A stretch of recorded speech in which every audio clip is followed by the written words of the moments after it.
오늘 우리에게 주신 하나님의 말씀 로마서 15장 1절에서 13절까지의 말씀입니다. 한 절씩 교독하도록 하겠습니다. 믿음이 강한 우리는 마땅히 믿음이 약한 자의 약점을 담당하고 자기를 기쁘게 하지 아니할 것이라.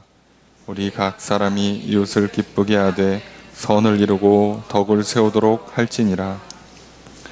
그리스도께서도 자기를 기쁘게 하지 아니하셨나니 기록된 바 주를 비방하는 자들의 비방이 내게 미쳤나이다 함과 같으니라. 무엇이든지 전에 기록된 바는 우리의 교훈을 위하여 기록된 것이니 우리로 하여금 인내로 또는 성경의 위로로 소망을 가지게 함이니라. 이제 인내와 위로의 하나님이 너희로 그리스도 예수를 본받아 서로 뜻이 같게 하여 주사 한 마음과 한 입으로 하나님 곧 우리 주 예수 그리스도의 아버지께 영광을 돌리게 하려 하노라. 그러므로 그리스도께서 우리를 받아 하나님께 영광을 돌리심과 같이 너희도 서로 받으라. 내가 말하노니 그리스도께서 하나님의 진실하심을 위하여 발레의 추종자가 되셨으니 이는 조상들에게 주신 약속들을 견고하게 하시고 이방인들도 그 공의하심으로 말미암아 하나님께 영광을 돌리게 하려 하심이라. 기록된 바 그러므로 내가 열방 중에서 주께 감사하고 주의 이름을 찬송하리로다 함과 같으니라. 또 이르되 열방들아 주의 백성과 함께 즐거워하라 하였으며 또 모든 열방들아 주를 찬양하며 모든 백성들아 그를 찬송하라 하였으며 또 이사야가 이르되 이새의 뿌리 곧 열방을 다스리기 위하여 일어나시는 이가 있으리니 열방이 그에게 소망을 두리라 하였느니라. 함께 읽습니다. 소망의 하나님이 모든 기쁨과 평강을 믿음 안에서 너희에게 충만하게 하사 성령의 능력으로 소망이 넘치게 하시기를 원하노라. 아멘. 할렐루야. 수요일 저녁 주임전에 나와 말씀을 배우시는 성도님들을 주님의 이름으로 환영합니다. 우리 앞에 있는 분들과 사랑의 기도를 나누겠습니다. 인사합시다. 사랑합니다. 축복합니다. 이 시간 주 앞에 나와 말씀을 배우시는 성도님들에게 주님의 크신 은혜가 함께 있기를 주의 이름으로 축복합니다. 오늘 나눠드린 교환 함께 보시면서 본문 말씀 로마서 15장 1절에서 13절 말씀 한 절씩 살펴보도록 하겠습니다. 먼저 13절 첫 번째 문장 읽습니다. 시작. 믿음이 강한 우리는 마땅히 믿음이 약한 자의 약점을 담당하고 주어 스스로가 어떻게 될까요? 그죠? 믿음이 강한 우리는 담당해라. 이게 담당해야 한다예요. 정확히는 담당해야 한다. 이제 직역을 하면 담당하도록 빚을 졌다는 뜻이에요. 그래서 그냥 그게 약간 그 의무가 담겨서 담당해야 한다, 마땅히 담당해야 한다. 이게 세트로 되거든요. 마땅히 담당해야 된다. 그러니까 정확히는 담당하는 것이 마땅하다인데 이 마땅하다가 빚을 졌다는 단어를 이렇게 번역이 이렇게 된 거예요. 우리는 담당하는 것을 빚졌다 이런 뜻이에요. 완전 직역하면. 그러니까 우리는 이미 그렇게 빚을 진 거예요. 그러니까 담당해 주는 게 마땅히 요구되는 거예요. 우리한테는. 누구를 담당해요? 믿음이 약한 자의 약점을 담당하는 것이 우리한테는 마땅하다예요. 마땅하다. 직역하면 이렇습니다. 할 수 있는 우리가 할 수 없는 자의 약점을 감당하도록 빚졌다. 그러니까 강한 자인 우리가 약한 자의 약점을 견디는 것이 마땅하다. 이런 거예요. 자, 그러면 믿음이 강하다, 믿음이 약하다의 개념을 설명드렸습니다. 자, 믿음이 강하면 어떤 현상이 일어난다고요? 하나님 말씀을 확실히 붙잡고 있기 때문에 그 말씀을 근거로 이제 나의 생각이, 나의 감정과 의지, 마음이 이제 따라서 움직여지는 게 잘 돼요. 그러니까 이제 이 사람의 말과 행동도 그렇게 따라가는 것이 잘 돼요. 이렇게 영혼에 있는 믿음이 실제로 생각과 마음과 말과 행동으로 구현되는 힘이, 그 능력이 많은 것을 믿음이 강하다라고 표현한다는 거예요. 로마서에서는. 이게 개인마다 표현이 달라요. 교회마다 표현이 다를 수 있습니다. 하지만 우리는 지금 로마서를 배우고 있기 때문에 바울이 신약 성경에서 기록한 믿음이 강하다의 개념은 이런 개념이에요. 그리고 당연히 저희는 그걸 받아들입니다. 교회마다 이해가 좀 다르니까요. 예, 그건 이해하시고, 우리는 모르겠어요. 우리는 하나님 말씀만 잘 배우자 이거죠. 예, 다른 건 모르겠고 바울이 있었던 표현에 갖고 있는 의미가 그거예요. 그러니까 믿음이 약한 사람은 어떤 현상이 일어나냐? 믿긴 믿는데 그 믿음이 생각을 변화시키는데 생각에 영향을 주는 게 100% 안 가고 한 10번 중에 한두 번은 생각이 잘못 가요. 안 가. 또 감정이나 의지가 따라서 움직여줘야 되는데 이게 잘 안 가. 그래서 말이 안 바뀌어서 나와요. 행동이 안 바뀌어요. 자, 이게 믿음이 약할 때 일어나는 현상이에요. 믿어도 실제로 나의 생각과 마음이 바뀌고 그래서 따라서 말과 행동으로 변화되는 게 나타나는 데는 그 힘이 약한 거예요. 믿는데 안 돼요. 자, 이게 믿음이 약한 거죠. 이게 로마서에서 말하고 있는 믿음이 약하다는 개념이에요. 그러니까 믿음이 약한 사람은 분명히 하나님 말씀에 하나님 지으신 모든 건 선해요. 음식은 사람의 영혼을 타락시킬 수도 없고 구원시킬 수도 없어요. 어떤 특정한 날이나 특정한 장소가 사람의 영혼에게 선한 영향력을 끼칠 수도 없고 악한 영향을 끼칠 수도 없어요. 성경은 그런 걸 말한 적이 없어요. 하나님 그렇게 말씀하신 적이 없어요. 이걸 확실히 믿는 믿음이 강한 사람은요, 음식이나 시간이나 장소에 구애받지 않아요. 자유롭습니다. 생각도 자유롭고, 그러니까 거기에 갔을 때 기분도 이상하지 않고, 뭘 하냐 마냐의 결정을 하는데 장애물이 안 생기고, 말도 편하게 할 수 있고요, 행동도 자연스럽게 할 수가 있어요. 그런데 믿음이 약한 사람은 특정 음식이나, 모든 음식이 다 그런 건 아닌데 몇몇 음식들에 있어서는 안 되는 거예요. 믿음이 약하니까. 몇몇 날짜, 몇몇 장소에서는 이게 안 돼요. 이게 믿음이 약하다는 뜻이죠. 그래서 거기만 가면 생각이 굳어. 거기만 가면 마음이 좀 그래. 반대로 거기에 그날에 그 장소에 와야 마음이 평안해요. 이게 오히려 믿음이 약한 거예요. 이해가 되시죠? 집에서 기도를 하면 기도가 응답이 안 될 것 같고, 교회에서 기도하면 기도가 응답이 될 것 같잖아요. 여러분, 이건 믿음이 좋은 게 아니고요, 믿음이 약한 거예요. 이해가 되십니까? 이게 믿음이 약한 거라고요.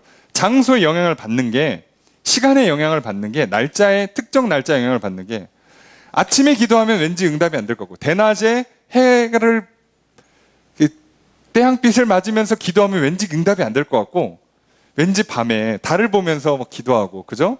어둑어둑한데 막 밖에 나가서 이렇게 나무 앞에 소나무를 붙잡으면서 주여 이러면 왠지 응답이 될 것 같다. 믿음이 약한 거예요. 놀랍게도. 이해되시죠? 믿음이 강한 사람은요, 기도원 가서 기도하나, 교회 가서 기도하나, 집에서 기도하나, 학교에서 기도하나 다 기도할 수 있고요, 다 하나님이 들으신다고 믿고요, 자유롭게 기도하고요, 평안하게 기도할 수 있어요. 믿음이 약하면 이상하게 집에만 가면 기도가 안 되고요, 기도하기 싫고요, 예, 기도해도 영 마음이 썩 꺼림칙해요. 왠지 응답이 안 될 것 같고 뭔가 그래 그냥. 자, 이런 현상이 있어요. 자, 그래서 교회 안에 믿음이 강한 자와 믿음이 약한 자가 함께 있기 때문에 문제가 생겨요. 누구는 그냥 막 먹자고 그러고, 누구는 나 그거 못 먹겠다고 그래요. 누구는 아무 날에나 그냥 하자고 그러는데 누구는 특정 날에 하자고 그래요. 자, 이런 문제가 생길 거 아니에요. 섞여 있으니까. 누구는 그냥 아무 데서나 하면 되는데 누구는 특정 장소에서 하자 이거야. 자, 이런 문제가 생기면 어떡하라고요? 약한 자를 받아주라는 거예요. 강한 자들이. 이게 기본 방침이에요. 왜요? 이 믿음이 약한 사람도 지금 이게 약하지만 믿음으로 하는 거잖아요, 나름. 근데 각자는 믿음으로 살아야 되거든요. 모든 믿는 자들은요, 믿음으로 사는 거예요. 내가 믿음이 약하든 강하든 간에 다 믿음을 근거로 살아야만 되기 때문에 본인 믿음에는 이게 안 돼, 안 된다고 믿어줘. 어떻게 해요? 그럼 그렇게 믿고 가는 거예요. 믿음이 자라야지 풀리는 거지. 근데 내가 믿음이 약하다고 해서 안 믿고 가면 더 문제가 심각해져요. 이해가 되시죠? 그래서 믿음이 강하냐 약하냐를 떠나서 모든 믿는 사람들은 믿음으로 사는 거예요. 믿음으로. 자, 그러니까 다들 믿음으로 사는데 믿음의 강약에 따라서 이런 차이가 나왔을 때 강한 자들이 약한 자를 받아주는, 수용해주는, 참아주고 기다려주는 일을 해야 돼요. 자, 이게 뭐라고요? 마땅하다고요.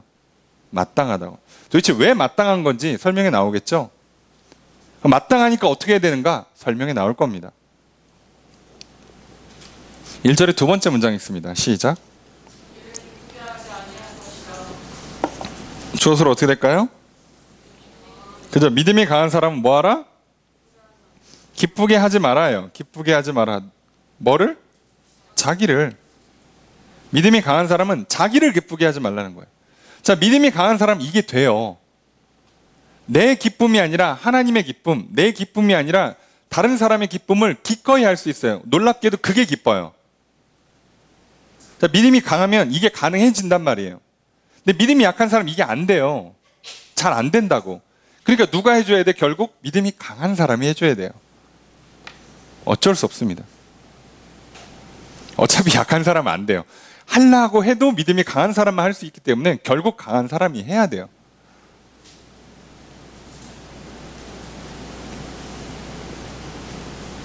자, 이쯤 들으면 벌써 여러분 머릿속에 무슨 생각이 드냐면 믿음이 강해서 얻는 유익이 뭔가? 이건 완전히 손해, 고생, 인내 이걸로 그냥 머릿속에 이렇게 계산기가 돌아가잖아요.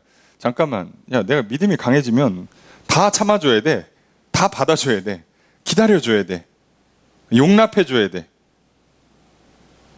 아니, 난 뭐 믿음이 강한 게 무슨 죄인가? 그죠? 왜 나는 이런 걸 다 감당해야 되고, 쟤는 언제 커 믿음이? 자, 쟤 클 때까지 난 계속 이렇게 해야 되는데 언제까지 해야 되는 거지? 이 생각이 들잖아요. 자, 이게 들어오기 때문에 믿음이 강한 사람들이 항상 시험에 들어요.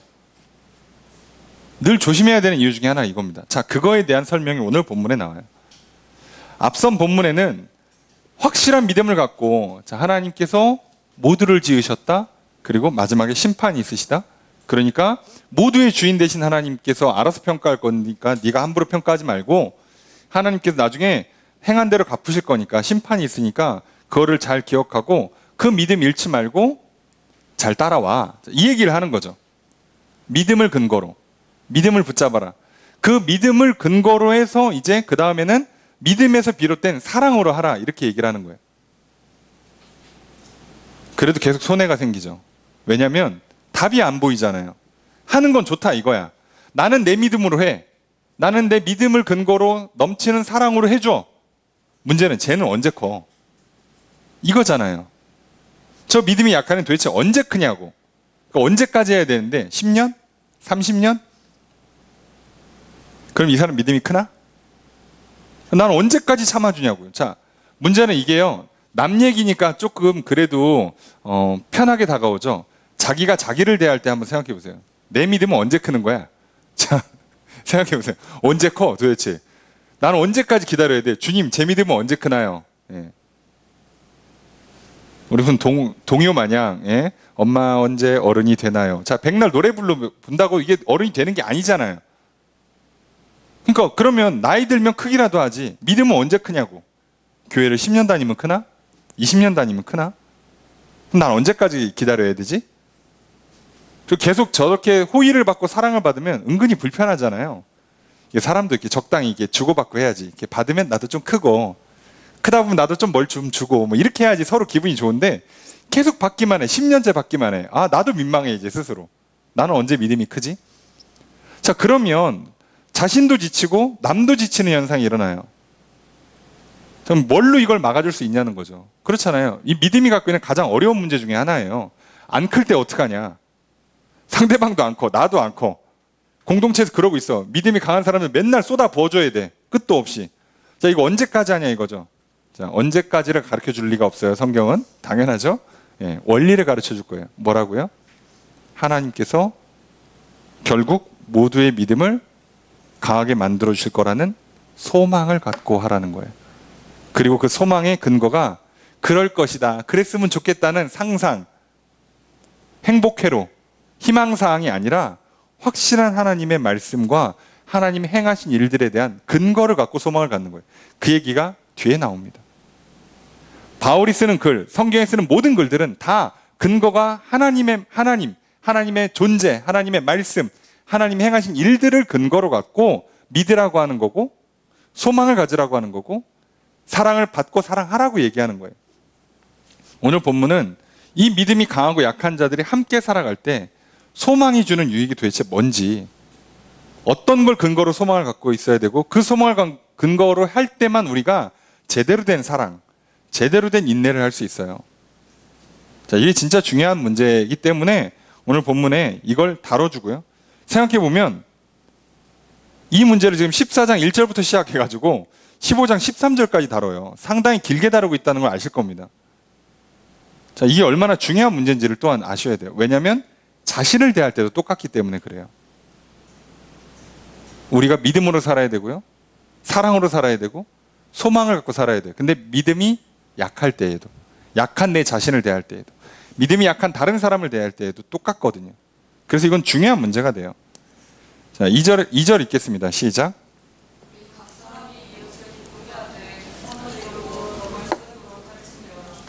주어서로 어떻게 될까요? 우리 각 사람, 모두란 뜻이에요. 우리 모두가, 네? 네. 기쁘게 하라.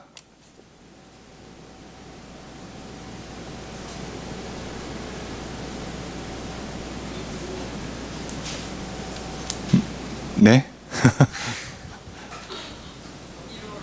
이뤄라. 번역이 이상하죠? 예. 우리 각 사람이 이웃을 기쁘게 하고, 그리고 선을 이루고 덕을 세우자. 이런 느낌이에요. 저는 벌써 뭔가 약간 뭔가 말이 좀 되는 것 같으면서 안 되죠. 자, 이웃을 기쁘게 하고 선을 이루고 덕을 세운다.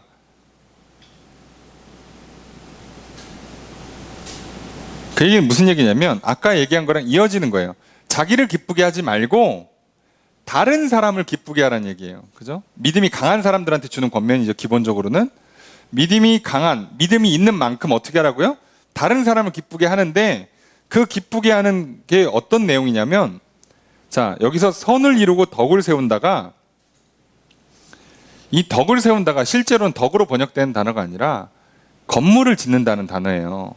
그러니까 뭔가를 건축하기 위해서, 뭔가를 세우기 위해서, 그러니까 건물을 세우기 위해서, 여기서 말하는 건물은 사실상 제가 볼 때는 성전을 상징한다고 봐요. 교회를 세우고 저 사람을 각각이 하나님의 거룩한 성전 되도록 세워주도록 뭐 하라고요? 선을 이루려고 애쓰라예요. 이웃을 기쁘게 하려고 애쓰고 선을 이루려고 애쓰는데, 이웃을 기쁘게 하는 건 기본적으로 그냥 이웃에게 맞춰주는 거고요. 그죠? 이웃의 믿음이 약함을 받아주는 거니까. 그래서 그 사람의 기쁨이 되도록 맞춰주는 거고, 선을 이룬다는 단순히 선만 이루는 게 아니라 그 사람이 건물을 세우도록 선을 이루는 거예요.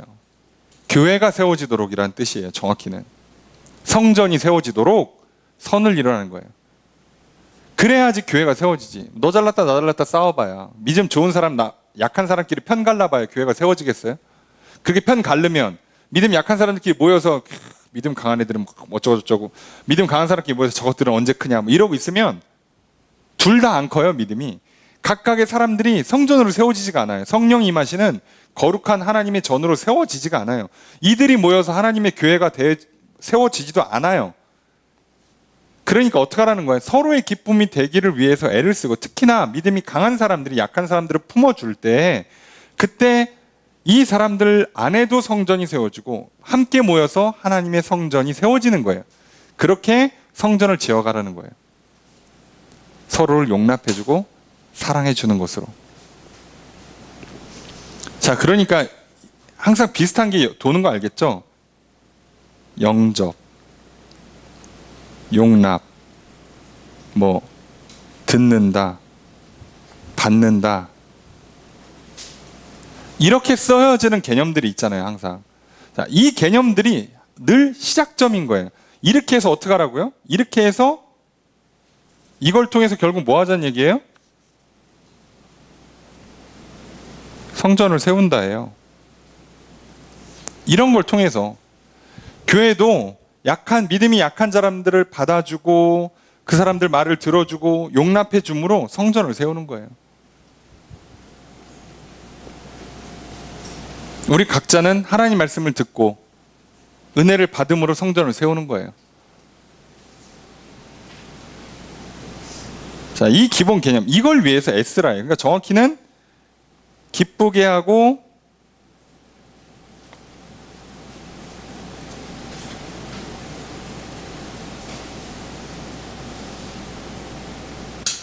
에스라예요. 이렇게 직역하는 거예요. 자, 여기서 말하는 선은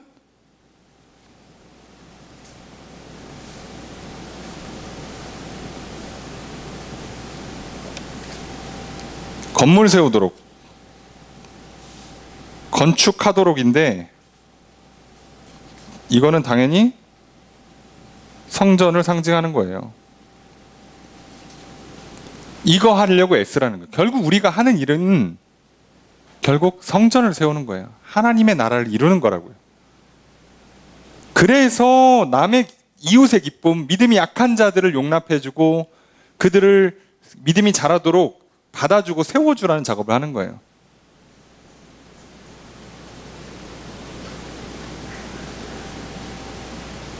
이해가 되십니까? 네. 이걸 해야 되는데 만약에 교회에서 이거를 거의 칼같이 등급을 나눠보세요. 단계별로 초급반, 중급반, 상급반. 너는 교회 몇 년 다녔니? 너는 저기 교회에서 하는 그 제자 훈련 프로그램 어디 단계까지 왔니? 여러분 이러면 놀랍게도 등급이 나눠져요. 역으로. 그러면 이렇게 용납하고 기다릴 수 있겠어요? 뭐라고 그래요? 빨리 상급반 빼고 와. 이렇게 얘기하죠. 얼마나 편리합니까? 교육 프로그램이 나쁜 게 아니라 이것이 갖고 있는 함정이 이런 부분이 있다는 걸 인정하셔야 돼요. 자칫하면 이런 함정에 빠져서 편리를 추구해요. 엄청 오랫동안 기다려주고 사랑해주고 용납해줘야 되는데 그럴 필요가 없어. 상급반 찍고 와. 깨워줄게. 그럼 우리 리더십으로 깨워줄게. 이게 무슨 경우죠? 자, 이게 말이 돼요? 여러분 제자들 12명 중에 서열이 정해진 게 있을까요? 없어요. 놀랍게도. 안 하십니다. 예수님 등급을 안 나누십니다. 그냥 믿음이 강한 사람이 약한 사람 잡아주는 건데 놀랍게도요. 그게 왔다 갔다 해요. 언젠 베드로가 믿음이 좋았다가 나빴다가 왔다 갔다 한다고요. 그죠? 하나님께서 너에게 이걸 알게 하셨다. 이제 너는 반석이다. 하늘의 문을 여는 열쇠를 갖고 있다. 그랬다가 사단아 물러가라 이러잖아요. 여기 믿음이 왔다 갔다 한다는 걸 전제하셔야 돼요. 그러니까 항상 믿음이 강한 사람은 사실상 거의 없다고 보셔야 돼요. 서로가 믿음이 왔다 갔다 해요. 물론 폭이 작을 수는 있어도 왔다 갔다 하기 때문에 항상 현재 믿음이 강한 사람이 소망을 잃지 않고 붙잡고 있고 사랑을 할 수 있는 사람이 해주는 거예요. 교회는 늘 이걸 해서 계속 이 선순환, 성전이 세워져가는, 교회가 만들어져가는 이 선순환을 이루어내야 돼요. 이걸 놓쳤잖아요, 교회가. 제가 아무리 얘기해도 아무도 듣지 않겠지만 한국 교회가 잘못된 문제 중에 하나가 등급을 정했다는 거예요. 교회는 절대로 그걸 하면 안 돼요. 단계, 레벨, 돛닦기, 등급 매기기가 일어나면 안 되는 곳이에요, 교회는. 그게 있으면 안 돼요. 사실상 교회에서 말하는 직제라는 것도 일을 하기 위해서 그 일에 감당하도록 직분을 준 거예요. 집사라는 직분도 등급은 아니잖아요, 정확히는. 이해되시죠? 네. 어떤 일을 맡기기 위해서 집사라는 직분을 준 거예요. 사람들이 저 사람 뭔데 일합니까? 그러면 명분을 줘야 될 거 아니야. 이 사람이 대표성을 줘야 될 거 아니에요. 책임자로서 권위를 세워줘야 되기 위해서 만든 직제예요, 일종의. 그게 끝이라고. 일 끝났으면 내려와야지. 한 번 집사는 영원한 집사고, 한 번 장로는 영원한 장로고, 한 번 목사는 영원한 목사가 아닌 거예요. 근데 우리는 그렇게 하죠. 등급화되어 있죠, 등급화. 여러분, 카톨릭이 한 실수 중에 하나가 등급화를 매긴 거예요. 등급화를. 심지어 사제가 가는 천국은 좀 더 층수가 높다고 까지 얘기를 하니까 이럴 수 있다는 것 자체가 놀라운 실수죠. 이걸 잘 기억하세요. 왜 이런 작업을 계속 얘기하는가? 바울은 얼마나 철저하게 이거를 정확하게 얘기해 줬는데 우리는 2000년 넘게 이걸 들으면서 다 반대로 가고 있냐는 거죠. 무슨 얘기죠? 안 믿었다는 얘기예요. 3절의 첫 번째 문장 읽겠습니다. 시작. 자, 이게 원리. 자, 소망의 원리 그리고 성경의 근거가 지금 나오는 거죠. 주어 서술어 보겠습니다.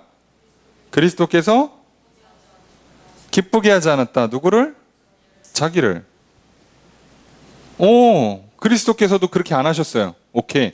그랬더니 어떤 결과가 일어난지를 봐야 될 거 아닙니까? 3절의 두 번째 문장 읽습니다. 시작.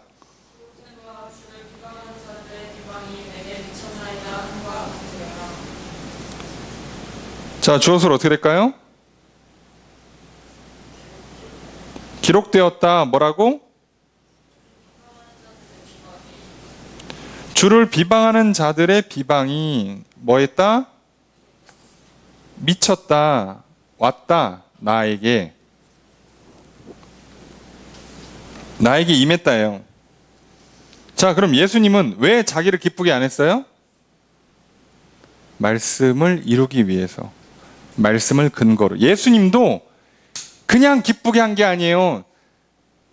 자기를 기쁘게 안 하고 다른 사람을 기쁘게 했죠. 그럼 예수님 기쁘게 한 건 누구예요? 온 인류를 기쁘게 하셨어요. 그죠?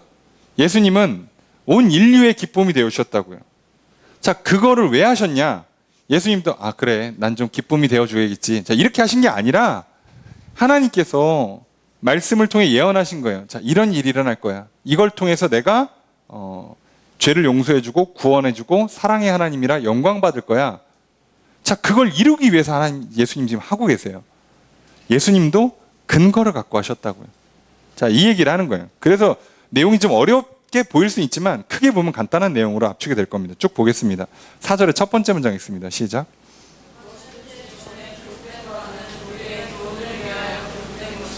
주어서로 어떻게 될까요?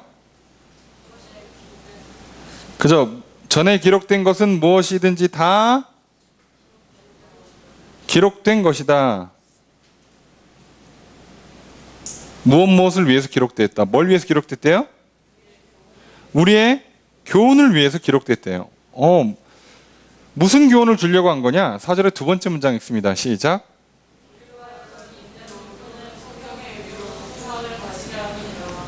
자, 무엇 때문에? 우리가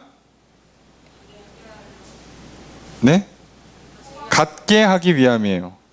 갖게 하기 위함이다. 성경에 말한 것은 교훈을 위해서 기록해놨어요. 알려주려고. 자, 그걸 통해서 우리가 뭐를 얻어요? 그 교훈의 말, 그 가르침을 통해서 갖게 되는 게 있어요. 갖게 되는 게. 뭘 갖게 된다고요? 소망을 갖게 돼요. 이게 핵심입니다. 소망을 갖게 되는 거예요. 하나님 말씀을 근거로 소망을 갖는 거예요. 예수님도 하나님 말씀을 근거로 소망을 갖고 하신 거고요. 우리도 하나님 말씀과 예수님의 사역을 통해서 소망을 갖고 하라는 얘기예요. 자, 소망을 갖는데 그냥 갖지는 않아요. 이게 과정은 통로가 있겠죠? 어떤 통로? 인내와 성경의 위로.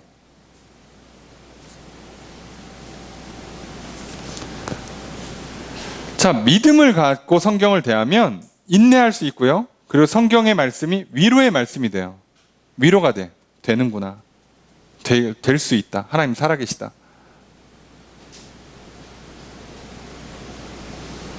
아브라함이 가나안 땅을 향해, 고향을 떠나서 가나안 땅을 향해 오고 나서도 바로 자녀가 생기지 않아요. 시간이 한참 흘러요. 그러고 얼마나 낙심이 되겠어요. 나이가 들면 들수록 이게 자꾸 어려워질 거 아닙니까? 자녀를 낳는다는 것. 거의 소망이 끊어지는 그 시점에 밖에 나와서 해와 하늘을 보고 무수한 별들을 본 다음에 하나님께서 저거를 하실 수 있는 분이 나한테 아들 하나 못 줄까? 심지어 준다고까지 약속했는데 그럼 약속한 하나님이 능력이 없어서 안 주는 건 아닐 거야. 그럼 주시겠지. 라고 믿었어요. 그 믿음을 보고 하나님께서는 의롭다고 여기셨어요. 자, 근데 중요한 건 그 믿음을 얻었을 때 하나님은 의롭다고 여긴 걸 어차피 아브라함은 몰라요. 근데 그 믿음을 가졌을 때 아브라함은요, 그 믿음 때문에 위로를 받아요. 아, 나한테 말씀하신 그 하나님은 이걸 할 수 있는 능력이 있는 분이지? 맞아. 그러면 나한테 자녀를 주실 수 있는 분이지? 맞아. 그래서요, 하나님의 행하신 능력과 일들과 하나님의 말씀을 근거로 위로를 받아요, 스스로. 자, 그리스도인이 갖고 있는 가장 큰 힘 중에 하나가 누가 위로해 주지 않아도 믿음 때문에 위로가 생겨요. 하나님 말씀 때문에 위로가 돼요. 그냥 하나님의 살아계심이 나에게 위로가 돼요. 아, 저분 살아계시지. 저분은 저렇게 말씀하시지. 그거 나를 위한 말씀이시지. 오늘 또 나를 위해 일하시는 하나님이시지. 그래. 그게 믿어지면요, 그 믿음이 생기면 위로가 생겨요. 그래서 지치고 상했던 심령이 싹 사라져요. 놀라운 힘입니다. 왜요? 아무도 위로해 줄 필요가 없어요. 왜요? 스스로 위로가 되는 기적이 일어나요. 믿음이 갖고 있는 힘이죠. 말씀을 근거로 위로를 받아요. 말씀을 근거로 인내를 해요. 자, 그 말씀을 근거로 위로받고 인내하면서 어디로 가는 거예요? 소망을 갖는 거예요. 다시 그 소망을 잃어버리지 않고 소망을 갖는 거예요. 그래, 돼. 하나님 하실 거야. 나에게 자녀를 주실 거야. 하나님, 저 믿음이 약한 자에게 믿음을 강하게 해주실 거야. 3년째 안 됐는데, 아, 이제 때려칠까? 포기할까? 그냥 편 갈라서 그냥 편하게 그냥 지낼까? 이런 마음이 들 때 하나님께서 하신 일들을 보고 하나님 말씀을 근거로 삼아서 그래, 하나님 살아계시지. 하나님 하실 수 있지. 그래. 그래서 자기가 위로가 돼요. 여러분, 믿음이 강한 사람도 계속 힘들고 어려운 장면들만 보고 있으면 낙심이 안 되겠습니까? 사람인데. 지칠 수 있잖아요. 피곤할 수 있단 말이죠. 그런데요, 믿음이 강한 사람은 놀랍게도요, 하나님 말씀으로 위로를 받아요. 하나님 말씀을 붙잡고 인내를 해요. 그래서 소망을 잃지 않아요. 포기를 안 하는 거예요. 이게 소망이 사라지면요, 포기해요. 꿈이 없잖아. 희망이 없잖아. 포기해요. 요즘 시대에 뭐 다들 포기하잖아요. 많은 걸 포기하잖아요. 그죠? 하다 숫자 세는 게 힘들어서 그냥 N 붙여놓고 포기 하는 시대가 됐잖아요. 희망이 안 보여요. 예. 그래, 낙심이 되죠. 낙심이 되니까 우울하고 분노가 생기죠. 엄한 데다 풀죠. 그러니까. 그렇게 되는 거예요. 그런데 믿음이 강한 사람들은 이걸 할 수 있어요. 그래서 이 사람들이 해야 돼요. 어차피 믿음이 약한 사람, 아까 얘기했지만 못해요. 어차피 못해요. 믿음이 약한 사람은요, 자기도 용납이 안 되는데 남을 어떻게 용납해줘요. 내 기쁨도 지금 없어가지고 요만큼밖에 없어가지고 힘들어 죽겠는데 남의 기쁨을 어떻게 구해줄 수 있냐고. 나도 힘든데 내 믿음 지키는 것도 쉽지 않은 상황에 어떻게 남해를 해주냐고. 근데 이건 믿음이 강한 사람이 하는 거예요. 기쁨이 넘치기 때문에 남의 기쁨을 구하고요, 인내할 수 있는 힘이 있고요, 성경으로부터 위로를 받기 때문에요, 지치지 않고 이 소망을 놓지 않아요. 저 사람을 하나님께서 구원하신다, 저 사람의 믿음을 강하게 만드신다, 포기를 안 하는 거예요. 여러분, 10년 동안 전도했는데 듣지도 않아. 10년 동안 기도를 했는데 뭐 전혀 눈 하나 깜빡 안 해. 사람이요, 안 지치겠습니까? 진짜 사람인데. 그렇잖아요. 정말 애쓰고 노력하고 최선을 다했는데도 전혀 일이 되지 않으면요, 사람 당연히 낙심하게 돼 있어요. 그런데도요, 하나님 말씀을 근거로 믿음을 갖고 있는 사람들은요, 다시 위로받고 인내하고 이 소망을 놓지 않아요. 그리고 그러면 결국은 됩니다. 결국은 되는 기적이 일어나요. 이게 중요한 거예요. 이 원리가. 5절 읽습니다. 시작.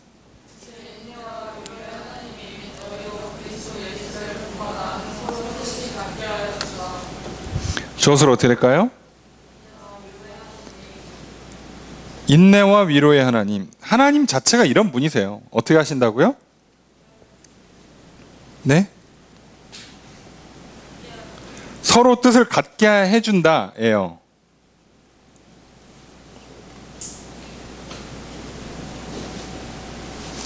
서로 같은 뜻을 주셨다. 이게 직역인데 서로 뜻을 같게 해요. 어떻게 해요? 예, 그리스도 예수를 본받아서.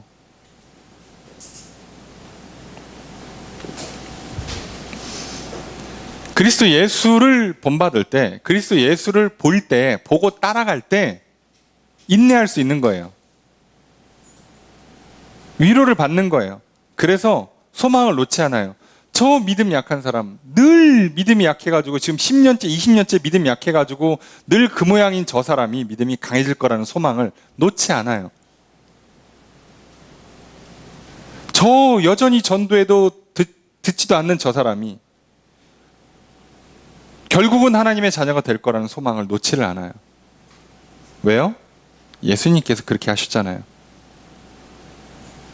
예수님 살아생전에도 허구한 날 반대하고 돌로 쳐서 죽인다 그러고 말도 안 듣고 그래도요 예수님 기꺼이 죽으셨어요. 십자가에서. 왜요? 그 소망을 놓지 않은 거예요. 이렇게 할 때 저들이 구원받을 수 있다는 소망. 내가 죽기까지 사랑할 때 저들도 나의 사랑을 받아주고 나를 사랑할 것이라는 소망을 예수님도 놓지 않았던 거예요. 그래서 이게 가능한 거죠. 여러분 믿음 없으면요 소망도 없어요. 그리고 그게 없으면 믿음도 없고 소망도 없으면 절대 하나님께서 주시는 사랑이 구현이 안 돼요. 순서가 그렇게 돼 있어요. 순서가 믿음에서 소망, 소망에서 사랑으로 가게 돼 있는 거예요. 잘 될 때는 한 번에 쭉 가니까 이해를 못하지만 안 될 때는요 단계별로 안 돼요. 그러니까 믿음이 강한 자가 믿음이 약한 자를 사랑하기까지 그 중간에 이 소망을 잃지 않음이 필요해요. 믿음 없는 나를 그토록 참아주시고 기다려주셨던 하나님, 그리고 이 수많은 인류들이 그렇게 배신하고 그렇게 불순종함에도 불구하고 끝까지 사랑해 주시고 예수 그리스도를 이 땅에 보내주시고 죽기까지 구원해 주신 하나님, 그걸 근거로 우리는 소망을 품는 거예요. 저도 가능하다. 나도 가능하다. 하나님께서 포기하지 않는 한 된다. 이 믿음을 갖는 거예요. 이게 정말 중요합니다. 괜히 우리끼리 편하자고 그룹 나누고 단계 정하고 이러지 마시고요. 무조건 믿음이 강한 사람들이 약한 사람들을 위해서 또 기다려주고 또 기도해주고 용납해주고 참아주는 이 어려운 길을, 사랑의 길을 가는 거예요. 그래야 믿음이 강한 사람은 강한 사람대로, 약한 사람은 약한 사람대로 각자 하나님의 성전으로 세워지고요. 이들이 함께 모여서 하나님의 교회로서 그리스도의 거룩한 몸으로 세워지는 거예요. 6절 읽습니다. 시작.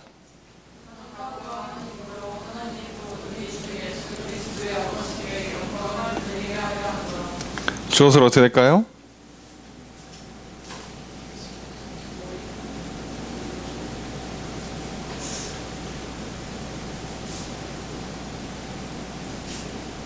네?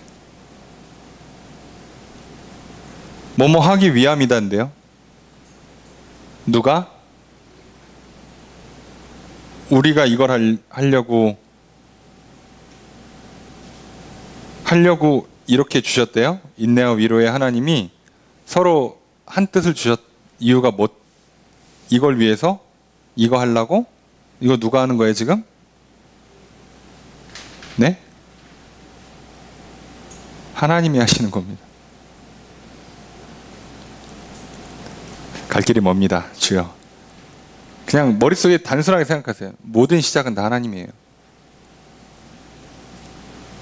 그러니까 애시당초 바울의 글은 어지간한 건 다 주어가 하나님으로 잡히게 되어 있어요. 구조적으로.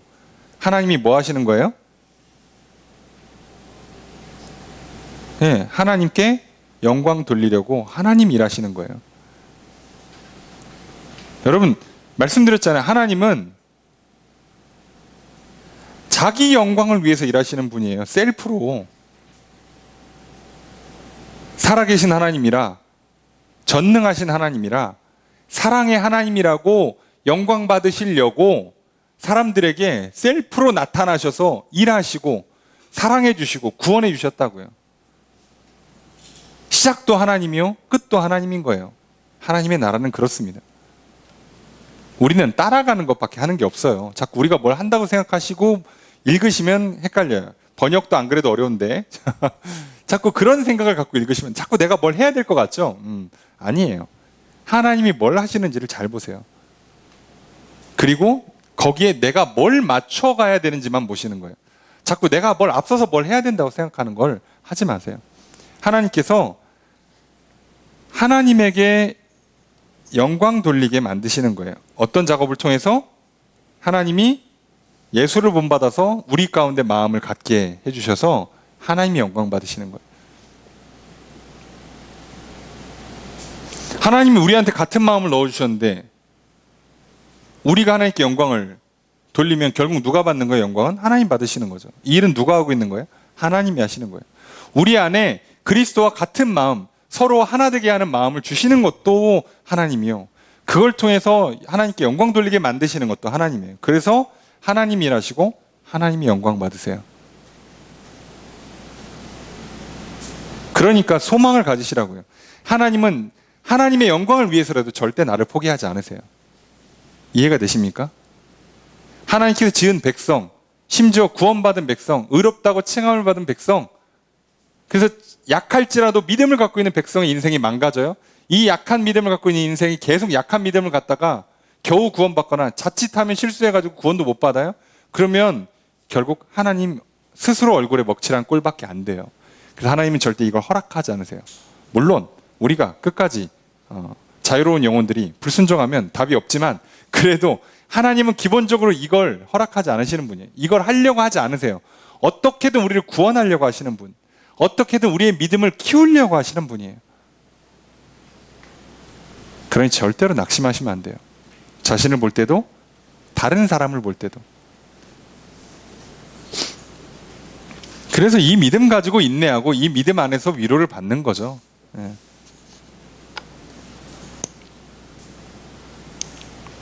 7절 읽겠습니다. 시작.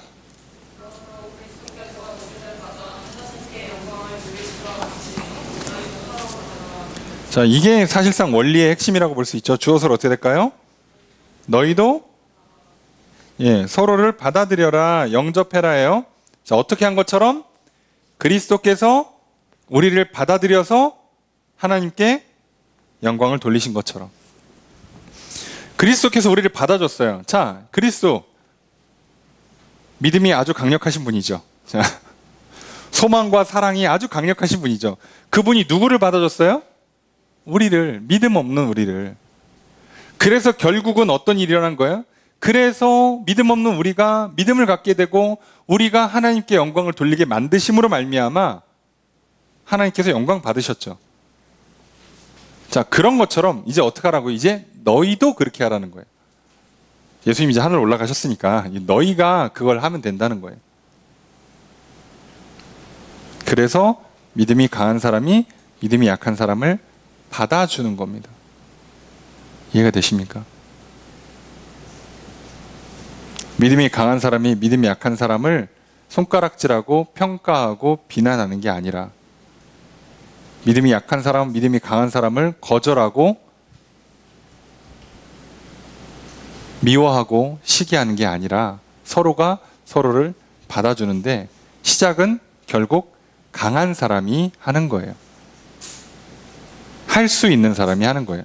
그러니까 여러분들은 뭐만 머릿속에 계산하셔야 되냐면 내가 지금 이걸 감당할 믿음이 있는가, 할 수 있는가만 보는 거예요. 할 수 있는 사람이 다 하는 거예요. 할 수 있는데 안 한다? 여기서부터는 이제 불순종의 죄가 시작돼요. 근데 할 수 있는데 하면 결국은 돼요.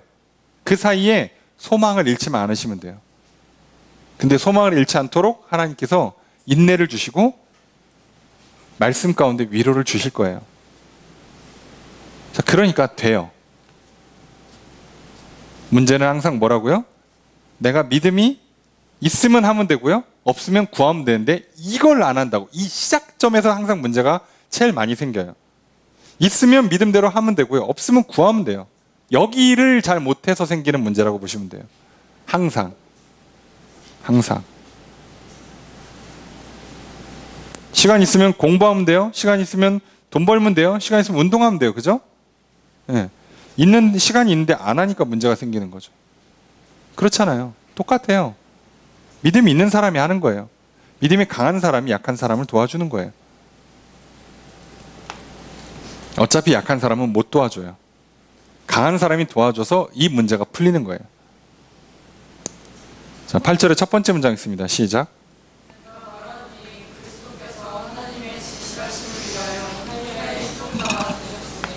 주어서로 어떻게 될까요?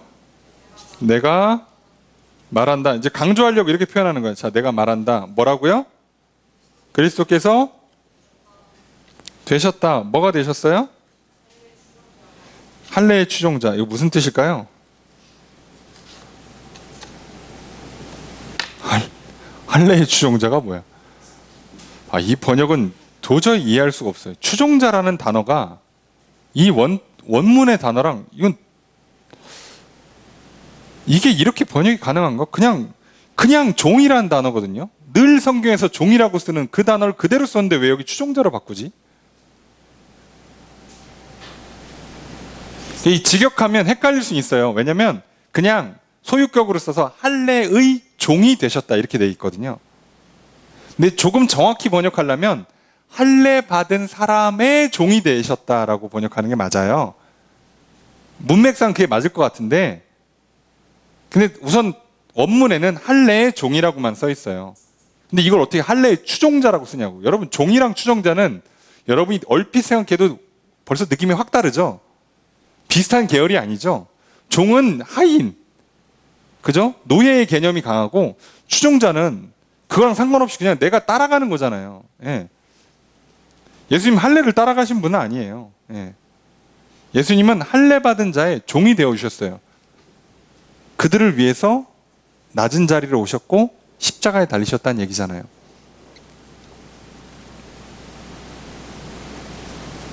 할례 받으면 구원받냐? 그건 아닌데. 왜 받았어요? 믿음이 약해서요. 이해되시죠? 유대인들이 믿음이 없었기 때문에 굳이 할례에 의존하는 거예요. 눈에 보이는 상징에 자꾸 매였던 거라고요. 근데 그들을 위해서 기꺼이 종이 되기를 자처하셨어요. 낮은 자리에 오셨어요. 강한 자가 섬겼다고요. 강한 자가 영접해 줬다고요. 받아줬어요. 내려와서. 그걸 표현한 거예요. 그걸. 자, 추종자는 제가 아무리 수준이 그렇게 미천해도 이거는 아닌 것 같아요. 이건 그냥 종이라고 하시고 그냥 문맥상 할례 받은 자의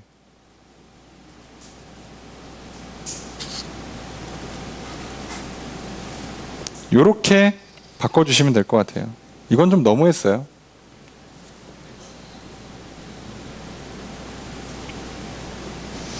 할례 받은 자의 종이 되셨어요.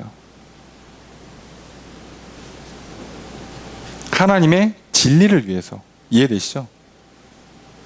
하나님의 진리의 말씀, 하나님께서 구원하심을 이루시기 위해서, 약속을 이루시기 위해서 기꺼이 하셨어요. 자, 8절의 두 번째 문장과 9절의 첫 번째 문장을 하나로 이어서 보겠습니다. 함께 읽습니다. 이는 조상들에게 주신 약속들을 견고하게 하시고 이방인들도 그 긍휼하심으로 말미암아 하나님께 영광을 돌리게 하려 함이라. 자, 뭐뭐 하기 위함이다인데 목적은 두 가지로 잡혀 있어요. 첫째는 뭐래요? 그죠? 견고하게 하려고 뭐를? 조상들에게 준 약속을. 요걸 견고하게 하려고. 또 하나는 그죠? 영광을 돌리게 하려고. 누가? 이방인들도 하나님께 영광 돌리게 하려고. 자, 약속하신 건 이루시고 그래서 이방인들이 하나님께 영광 돌리게 만들려고. 근데 약속한 내용이 뭐예요? 너희를 구원하겠다. 내 백성 아닌 너희를 내 백성으로 삼겠다고 하셨잖아요. 그게 이방인이란 뜻이에요. 여기 뒤에도 이제 계속 번역이 이상하게 되는데 여기 이방인으로 나왔잖아요. 이 뒤에 나와 있는 열방 다 이방인이에요. 열방, 이방인이라는 단어예요. 열방 다 이방인이에요. 예. 이방인과 열방은 의미가 달라요. 예. 근데 이건 다 이방인으로 번역하는 게 맞습니다. 자, 이걸 하시려고 하셨어요. 자, 또 봅시다. 9절의 두 번째 문장 있습니다. 시작.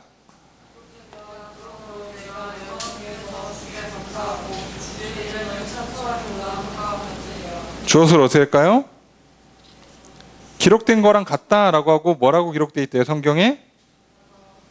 내가 감사하고 찬송한다. 뭘 감사해요? 주님께. 주님의 이름을 찬송해요. 어디에서? 여기서 열방은 온 나라가 아니라 이방인이에요. 이방인.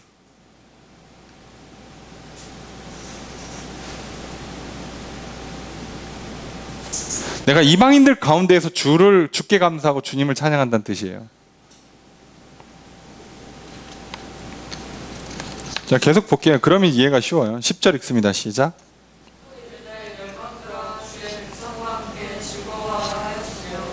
주어를 어떻게 될까요? 열방들아, 이방인들아요. 이방인들아, 이방인들아.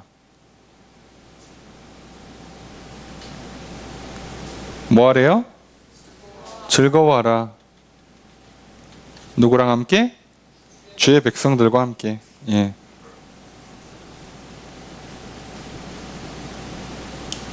(11절) 읽습니다. 시작.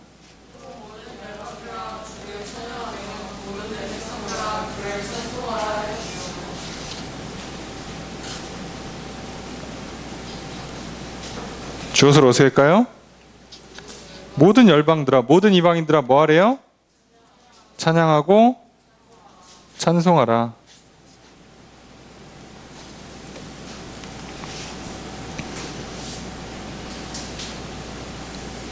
네, 이거예요.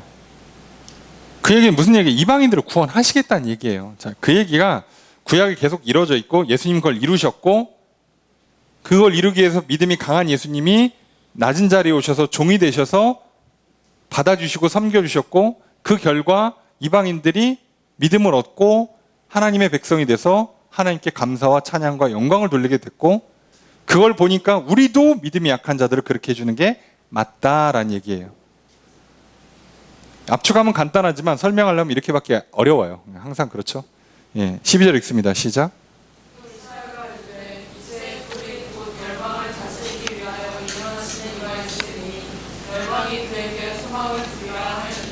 자, 이번엔 이사야서 말씀을 가져왔죠. 주어를 어떻게 될까요?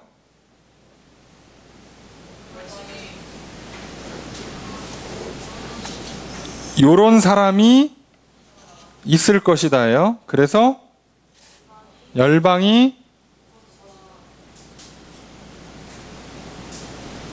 뭐한다? 소망을 둔다예요. 소망을 둔다. 소망을 갖는다. 누구에게? 그에게. 그가 여기 앞에 있죠? 그는 누구예요? 이새의 뿌리 곧 여기도 이방인입니다. 모든 나라들, 그러니까 전부 다 포함해서 이방인이에요. 그러니까 하나님 백성 아니면 다 이방인이에요. 이새의 뿌리 곧 이방인들을 다스리기 위하여 일어나시는 이가 있으니 이게 누굴까요? 예수님이죠.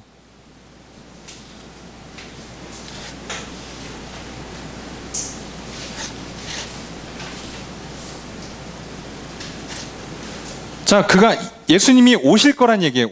있을 거란 얘기죠. 이사야서는 예언했잖아요. 예? 그 메시아, 그리스도가 올 것이다. 그가 어떻게 된대요? 그가 오면 이방인들이 그에게 소망을 둔대요. 이해가 되시죠? 소망을 갖는다는 이.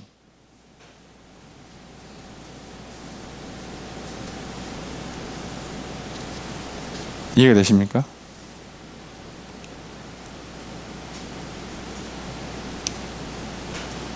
(13절) 말씀 읽습니다. 시작.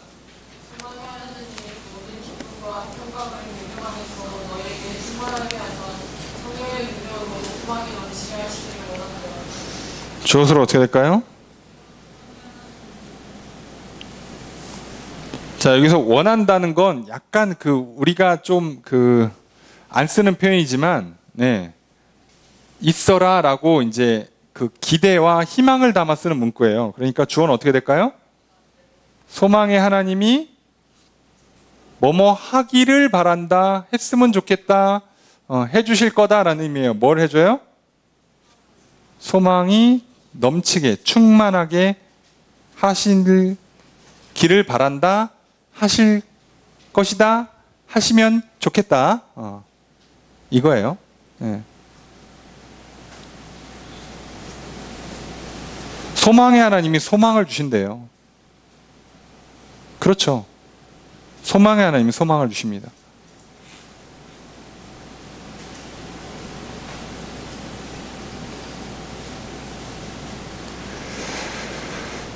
자, 모든 기쁨과 평강을 믿음 안에서 너희에게 충만하게 하사 성령의 능력으로. 자, 믿음 안에서 성령의 능력으로 기쁨, 평강. 믿음 안에서 너희에게 기쁨과 평강을 충만하게 해주셔서 성령의 능력 플러스 해주셔갖고 소망이 넘치게 한대요. 자, 그러니까 소망은 어떻게 된다고요?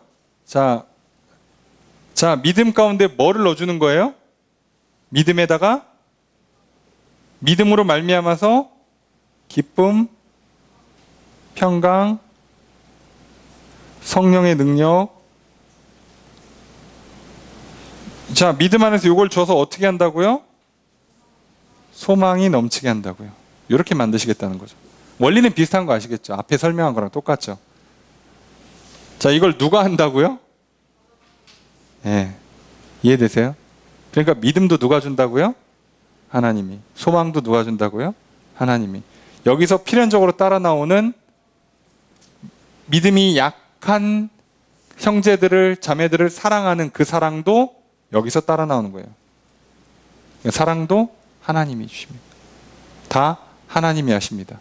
우리는 잘 받는 거예요. 없으면 잘 구하는 것밖에 할 게 없어요. 이거 하라고요.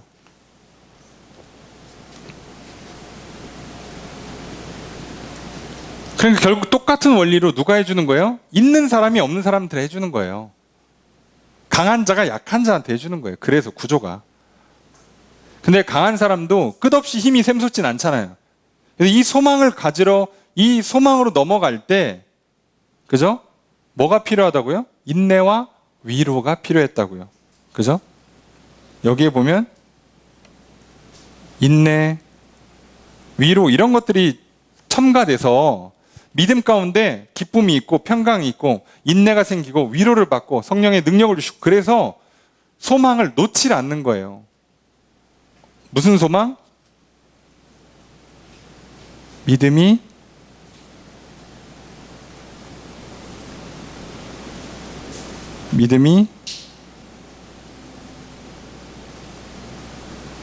진다는 이 소망.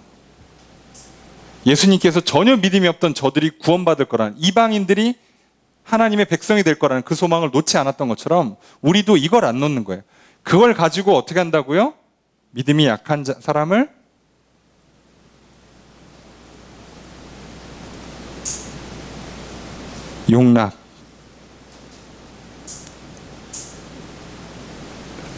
용납한다. 여기에 표현으로는 받아준다, 뭐 감당한다, 뭐 이런 식의 표현이죠. 이거 한다는 거예요. 이 사랑의 행위가 나오는 거죠. 이것을 근거로.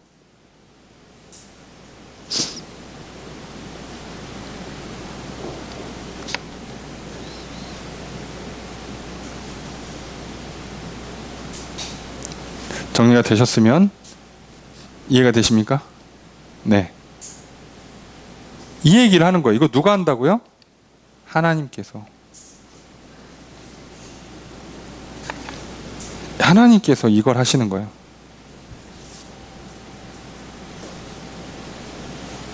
그래서 우리도 이걸 따라가서 어떻게 하는 거죠? 믿음이 강한 내가 믿음이 약한 자를 향해서 소망을 놓지 않고 끝없이 사랑해줘서 결국 저도 믿음이 자라는, 나의 믿음도 계속 강함을 유지하는, 그래서 교회가 제대로 세워지는, 하나님 나라가 확장되는 일들을 경험하는 거예요. 여러분, 이렇게 해야지 교회가 세워져요. 이 과정이 굉장히 쉽지 않습니다. 어려워요. 시간이 오래 걸릴 거예요. 근데 이렇게 하는 겁니다. 그룹 나누고 등급 부여하고 그러면 편해요. 쉽고 효율적이죠. 소위. 예. 근데 성경이랑 하나도 안 맞아요. 그 어디에도 없습니다. 등급을 나누라는 얘기가. 효율적으로 분업하라는 얘기가 성경에 안 나와요. 여러분, 성경은요, 효율을 얘기하는 것이 아니에요, 처음부터. 그러니 여러분 생각해 보세요. 아, 할 일 많은데 선교도 해야지, 전도도 해야지, 행사도 치러야지. 뭐 그런데 저 믿음 약한 애 하나 때문에 자꾸 못 하겠대, 제가. 아, 나 이거 불편해서 안 될 것 같아. 아, 이번 행사는 이게 마음에 걸린대. 다 못 해요, 다. 언제 해? 그럼 언제? 예. 키워서 한다고요. 언제 클 줄 알고 소망을 갖고 하는 거예요. 미치겠죠? 예. 그렇게 하는 겁니다. 전제 조건은 딱 하나. 저 약한 사람도 믿음이 약해한 거예요. 믿음이 없는 사람은 고려 대상이 아닙니다. 요것만 주의하시면 돼요. 교회에서 전혀 믿음이 없어서 맨날 저 반대하고 막 딴소리 하는 사람 여긴 제끼는 거예요. 자, 멍에를 같이 안 맵니다. 믿지 않는 자랑은. 자, 그게 아니고 믿음이 약해서 특정한 음식, 특정한 장소, 특정한 날짜에 뭔가 제약이 생기는 사람들. 또 옷의 형태나, 그죠? 복장이나 이런 거에도 불편하시는 분들 있잖아요. 믿긴 믿는데, 아, 요거는 좀 그렇다. 이런 분들은 그 의견을 받아주는 거예요. 우리가 놀러 가니까 반바지에 반팔 입읍시다. 아, 아무리 그래도 교회인데 좀 반바지는 좀 그렇잖아요. 우리 그냥 긴 바지 입읍시다. 최소한 7분은 입읍시다. 난 무릎 위는 좀 너무 경건치 못하다고 생각합니다. 받아주는 거예요. 뭐 큰일 납니까? 그 사람도 하나님 앞에 거룩하게 살아보겠다고 나름 약한 믿음 갖고 애쓰는 거잖아요. 딴에는. 본인은 본인대로 얼마나 힘들었겠어요. 그걸 받아주는 거예요, 공동체가. 근데 괜히 딴지 거시는 분들 있죠. 믿음도 없는데 반바지를 입는다고? 안 되지, 7부 입어야 돼. 이러면 이 사람 제끼는 게 맞아요. 그런 사람들 의견 받아주면 교회가 산으로 갑니다. 예. 맨날 싸워요. 그러니까 이것만 잘 구분하시면 돼요. 자, 믿음이 약한 자. 그래서 뭔가 자유롭지 못한 부분이 생기는 사람들의 그 연약함을 품어주면서 소망을 놓지 않고 기다릴 때, 그때 그 사람도 하나님의 성전으로, 나도 성전으로, 우리 모여서 하나님의 교회가 이루어지는 거예요. 바로 그 길을 걸어가시는 겁니다. 게다가 이 원리가 동일하게 나한테 적용된다는 거 기억하셔야 돼요. 믿음이 자라지 않는 나를 보면서, 그죠? 또 실수하고 또 죄를 짓는 나를 보면서 이러다가 천국 가겠나 싶은 나를 볼 때 낙심하지 마시고 믿음을 계속 얻으셔서 성령의 도움을 받으시고 인내하시고 성경의 위로를 받으시고 기쁨과 평안을 누리시면서 소망을 붙잡으시라고요. 그래, 하나님 하실 수 있지. 예수님 그렇게까지 하셨는데 나 하나 못 하실까? 천지를 창조하신 분이 나 하나 못 바꾸실까? 믿고 기다리자. 인내하자. 계속 믿음을 구하자. 그때 이 길을 제대로 갈 수 있고요. 결국 믿음이 연약한 자신을 영접해주고 나의 이 모습, 부족한 모습 그대로를 사랑할 수 있게 돼요. 그리고 그 길을 걸어야 이 믿음의 여정이 순탄하게 갈 수 있어요. 안 그러면 이렇게 왔다 갔다 하느라 힘들어요. 서로 힘들어요. 약하면 약한 대로 자신을 받아줄 수 있는 사랑의 모습이 나오기까지 이 과정을 스무스하게 가셔야 됩니다. 이거 못하면 힘들어요.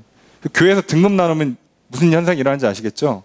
그 등급에 해당하지 못하는 믿음이 약한 자들은요, 그냥 좌절이에요.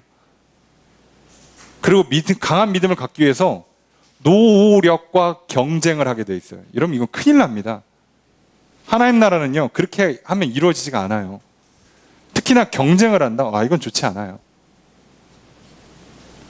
내가 더 사랑해야지. 자, 이건 선의의 경쟁이라고 표현하기 좀 뭐하지만, 거룩한 분노, 여러분, 거룩함에 분노가 붙을 수는 없지만, 거룩하다는 구분은 하나님 때문에 분노하는 거예요. 하나님을 사랑하기 때문에 열심을 내는 건 세상 사람들이 볼 땐 경쟁처럼 보이지만 그건 괜찮아요. 하나님 때문에 화가 나는 부분은 괜찮아요. 다윗도 그래서 화가 났잖아요. 골리앗 보면서. 이건 괜찮아요. 근거가 하나님일 때 항상 괜찮다. 근거가 하나님 말씀일 때, 이때만 괜찮은 거예요. 그 외에 노력과 경쟁 요소가 들어온다 그러면요, 하나님 나라가 이루어지지 않아요. 다시 말하면 하나님이 하시는 게 아니라 노력과 경쟁이 붙으면 내가 하는 게 돼요. 내가. 자, 이 심각한 차이를 잘 보세요. 하나님이 하시는 겁니다. 성전은 하나님이 세우십니다. 교회는 하나님이 이루십니다. 나를 성전 삼으시고 교회를 세워가는 건 하나님이 하십니다. 내가 이 하나님의 역사를 얼마나 잘 따라가느냐에서 달려 있어요. 그리고 이게 안 될 때 여러분이 할 수만 있으면 구하시고 서로 힘써 구해주시면 돼요. 자, 이 작업을 부디 잘 하시길 바랍니다. 여러분, 그러니 제발 소망을 잃지 마십시오. 절대로 낙심하지 마십시오. 그리스도인들은 1년 알기를 우습게 아셔야 돼요. 예? 1000년이 하루 같으신 분입니다. 하나님. 예. 10년 정도는 그냥 눈 한번 깜빡이다 생각하시고 그런 여유를 갖고 가셔야 돼요. 왜요? 그게 괜히 괜찮아 잘 될 거야 라는 헛된 믿음이 아니라 하나님이 하셨으니까, 말씀하셨고 약속하셨고 행하셨으니까 그 근거를 붙잡고 여유를 가지세요. 인내하십시오. 자, 바로 그렇게 가셔서 나 자신을 거룩한 성전을 삼으시고 우리 교회를 또 하나님의 나라로 아름답게 세워가시는 우리 모두가 되기를 주의 이름으로 축복합니다. 자, 말씀을 관찰해 보겠습니다. 바울은 소망의 하나님이 우리에게 무엇을 넘치게 해주실 것이라고 바라고 있습니까? 13절에 보니까 소망을 주시는 거예요. 소망을. 소망을 잃으면요, 여러분, 사랑이 안 나와요. 포기했어. 글렀어. 자, 여러분, 애정이 안 생겨요. 그렇잖아요. 애정이 안 생겨요. 고장난 물건이 있어요. 고칠 수 있다는 소망이 있고, 그래도 뭔가 희망이 있으면 그래도 애정을 갖고 해보고 써보고 관리라도 해보지. 근데 얘는 끝났어. 이제 요번 쓰고 나면 그냥 보내드려야 돼. 그럼 여기 애정을 쏟습니까? 이제 분리수거나 쓰레기통으로 갈 아이인데 안 하죠. 그게 정상이에요. 그러니 소망을 잃으시면 안 돼요. 그리스도인에게 천국의 소망을 잃는다. 나의 믿음이 자라고 이웃의 믿음이 자라고 저도 구원받을 수 있고 변할 수 있다는 소망을 잃는다. 이건 심각한 문제가 생겨요. 사랑이 아예 식어버립니다. 그러니 믿음, 소망, 사랑, 이것을 잊지 마십시오. 연결되어 있습니다. 보통은 너무 자연스러워서 믿음, 사랑으로 바로 가는데 소망이 껴있어요. 잊지 마시길 바랍니다. 자, 말씀을 적용해 보겠습니다. 바울은 로마서 12장 이후로 믿음으로 의롭다 하심을 얻어 구원받은 그리스도인이 이후로 하나님께서 기뻐하시는 산 제물로 자기 몸을 바치는 영적 예배의 삶을 살아가야 함을 말합니다. 로마서 14장 1절에서 15장 13절까지는 강한 사람이 믿음이 약한 사람을 어떻게 대해야 할지를 설명합니다. 특히 믿음이 약해 특정 음식을 먹지 못하고 특정 날짜에 매여서 자유를 누리지 못하는 사람들과 어떤 관계를 맺어야 하는지를 가르쳐 줍니다. 바울은 믿음이 강한 사람이 약한 사람을 받아주라고 권면합니다. 서로 비판하거나 업신여기지 말라고 권면합니다. 하나님께서 모두의 주인 되심과 마지막 심판을 믿음으로 서로 사랑하라고 권면합니다. 바울은 각자의 믿음을 따라 살아가라고 권면합니다. 그렇다면 계속 믿음이 강한 사람은 약한 사람을 용납하고 받아주기만 해야 할까요? 언제까지 믿음이 약한 사람을 받아주기만 해야 할까요? 바울은 말합니다. 믿음이 강한 사람이 약한 사람을 받아주는 것은 말씀을 근거로 소망을 갖고 있기 때문에 하라는 것입니다. 어떤 소망일까요? 그리스도께서 이방인들을 구원하시기 위해 종이 되셨고 십자가에 죽기까지 하셨습니다. 그 결과 이방인들이 주님께 소망을 두고 주님을 찬양하게 되었습니다. 믿음이 강한 예수 그리스도께서 믿음이 약한 이방인들을 용납하셨습니다. 그 결과 이방인들도 강한 믿음을 갖게 되었습니다. 이처럼 믿음이 약한 사람의 믿음을 강하게 하신 하나님의 역사를 믿고 소망을 잃지 맙시다. 소망의 하나님께서 우리에게 소망이 넘치게 하실 것입니다. 하나님께서 소망이 이루어지기까지 믿음 안에서 위로와 평안을 주실 것입니다. 믿음에서 소망이, 소망에서 사랑이 나타날 것입니다. 나 자신의 믿음이 약함을 보고 낙심하지 맙시다. 믿음이 약한 사람을 보고 낙심하지 맙시다. 믿음이 약한 사람이 믿음이 강해지지 않는 모습에 낙심하지도 맙시다. 인내합시다. 위로를 받읍시다. 장차 강한 믿음으로 자라게 될 것을 소망합시다. 소망을 잃지 맙시다. 강한 믿음으로 인하여 소망을 놓지 말고 나아갑시다. 믿음과 소망으로 말미암아 사랑하며 살아갑시다. 나의 신앙을 살펴봅시다. 나는 나의 믿음이 약한 모습과 계속해서 믿음이 약한 상태에 있는 모습에 낙심하고 있지는 않습니까? 나는 믿음이 약한 사람의 모습과 그 사람이 계속해서 믿음이 약한 상태에 있는 모습으로 인해 낙심하고 있지는 않습니까? 하나님의 말씀을 통해 위로를 받읍시다. 인내하며 소망을 놓지 맙시다. 그리스도께서 이루신 것처럼 결국 믿음이 약한 사람의 믿음을 강하게 해주실 것입니다. 이 소망을 갖고 계속해서 믿음이 약한 사람을 사랑하고 용납합시다. 믿음이 약해지지 않도록 계속해서 믿음을 주시는 하나님의 은혜를 구합시다. 믿음을 주시는 은혜를 잘 받아 소망 가운데 사랑하며 살아갑시다. 우리 모두 믿음이 약한 사람들을 용납합시다. 바로 이렇게 살아가시는 저 여러분들이 되시기를 주의 이름으로 축복합니다.